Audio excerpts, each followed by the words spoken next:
just from a pure practical standpoint on the field right now, there are some opportunities with Tyler Adams gone and with this team kind of in flux.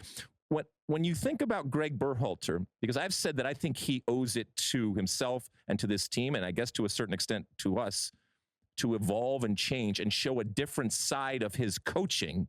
And maybe it's just to get some of the pressure off him. Do you think that he is able to do it, one? And secondly, do you think that he actually shows us some different looks as to how he goes about coaching this team? I think he's capable of it for sure. I think a big part of this is helping his team and players believe that they can do it at the top level. Now, England was the best example of that I think we saw in England in the World Cup, where you saw a U.S. team step on the field against a top 5 opponent and play a game where we came away saying, wow, who would you have said if it was a blind test, which was the better team? The U.S. were.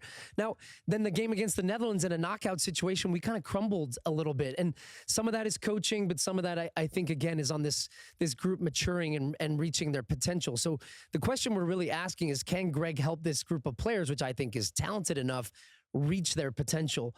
And so games like this against Germany, albeit a friendly, and look, we've played in friendlies. They don't have the same intensity as a Copa America, a Gold Cup, even a World Cup. They just don't. They're, I look at this German team. What type of motivation do they have after flying over to the U.S. and playing in a game that they know is probably more commercially driven than, football purists? But this is a chance for this U.S. team. So what does that mean from Gregg's side? I think it's got to be, and the focus will continue to be on creating chances, being dynamic in the final third, and scoring goals.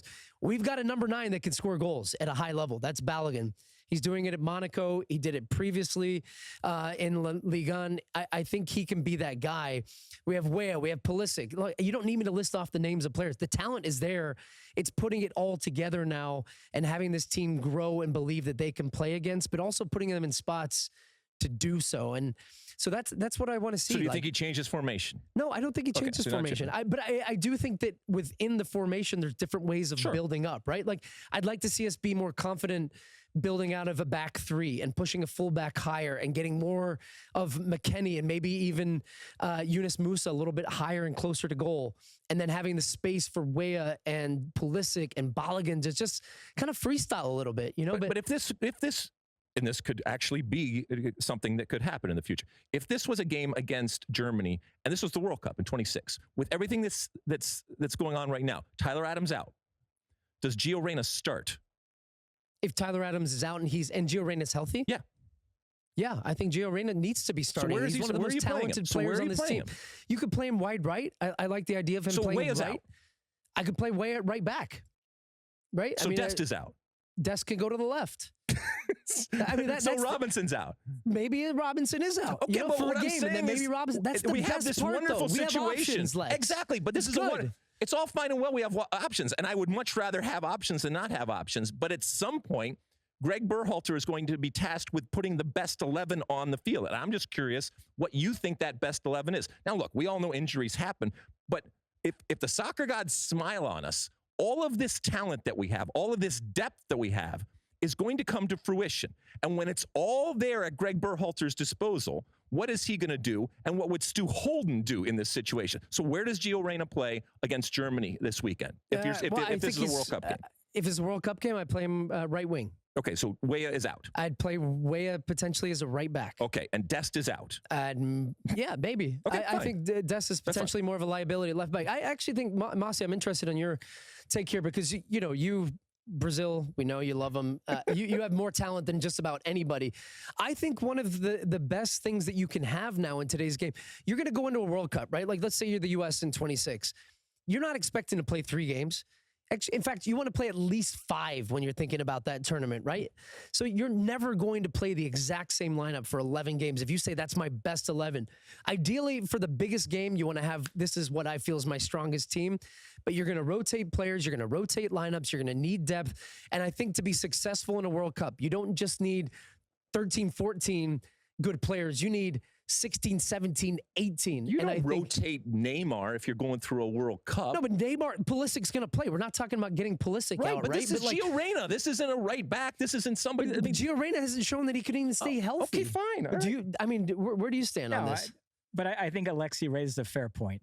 There's going to come a day where you're going to have everybody available and you're going to play a must-win game. And so that's what we're going to find out, what Gregg Berhalter considers his best 11. And he does have a tough decision to make because, as we've talked about, the U.S. from the midfield up has 7 starting caliber players fighting for 6 spots. And Adams, McKinney, Musa, Pulisic, Weah, Reyna, and Balogun. One of those can't fit in your best possible lineup. So that is a big call he's going to have to make someday. Yes. But in terms of this window, we did see under BJ Callahan, in the absence of Tyler Adams, the U.S. playing in a 4-2-3-1 with Gio as the 10. Tyler Adams out here. Do you think we'll see the U.S. in that lineup and Gregg Berhalter really look to cultivate that as the default plan B whenever Tyler is out? Or would it behoove the U.S. to develop other 6s so that they could still play in a 4-3-3 even when Tyler is out? We do have Leonard Maloney, Johnny Cardoso in the squad. Could you see those guys getting minutes because Gregg Berhalter feels like, no, it can't just be that whenever Tyler's out, we're going to play a different formation. I still might want to play that 4-3-3, and I need to have other options at that 6. I think we do need to have other options at the 6, especially because, unfortunately, and I hate to see it, Tyler Adams is, hamstring and injury problems have just mounted one after the other, and we don't know how long it's going to be before he's back fully fit. I think Yunus Musa is totally capable in that position, but I don't see him in the same way in managing that same responsibility the way that Tyler does yet. I think Yunus is really maturing and developing well.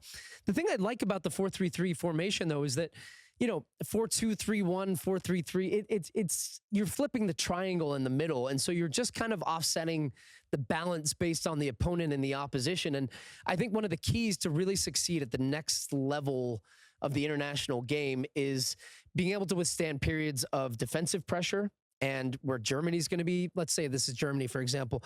Germany has the ball and you know that you're under pressure for 5, 10, 15 minutes to then be able to flip that off of a counterattack and then maintain high pressure and then control the ball and use the possession. And so that's what I'd like to see from this U.S. team is can they do both? You like that clip? Well, my State of the Union podcast drops every week. Subscribe now on Apple Podcasts, Spotify, or wherever you get your podcasts.